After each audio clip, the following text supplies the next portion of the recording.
Maruti Swift diesel வச்சுருக்கீங்களா? உங்களுக்கு தான் இந்த பதிவு. உங்கள் காரை ஸ்டார்ட் பண்ண பின்னாடி இந்த மாதிரி நாய்ஸ் கேட்குதா?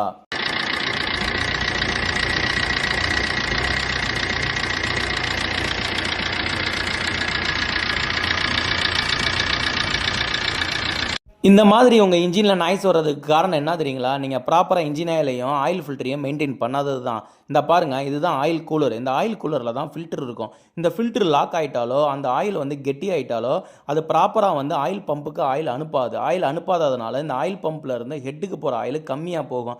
அப்போ தான் இந்த நாய்ஸ் வரும். இந்த நாய்ஸை ஸ்டார்டிங்லேயே நம்ம பார்த்து இந்த ஆயில் கூலரை சேஞ்ச் பண்ணிட்டோம் அப்படின்னா நமக்கு விரைய செலவு இல்லை அப்படின்னா அந்த ஹெட்டை ஓப்பன் பண்ணி டேப் இட்டு இந்த பாருங்கள், வால்வுலாம் இப்படி தேஞ்சிருக்கு பார்த்தீங்களா? இதனால தான் அந்த டப்பு டப்பு நாய்ஸ் வர்றது காரணம். இப்போ நம்ம எல்லாத்தையுமே பிரித்து நம்ம எல்லாத்தையுமே மாற்றணும். நம்ம ஸ்டார்டிங்லேயே மாற்றினோம்னா இந்த ஆயில் கூலரை மட்டும் மாற்றினீங்கன்னா இந்த சவுண்டு அரெஸ்ட் ஆயிரும். இந்த ஆயில் கூலரை மிஞ்சி போனால் எவ்வளோ ஒரு 3500 ஒரு 4500 தான் வரும், ப்ளஸ் லேபர் வரும். இதை சேஞ்ச் பண்ணிக்கிட்டாவே உங்கள் கம்ப்ளைண்ட் அரெஸ்ட் ஆயிரும். Thank you friends.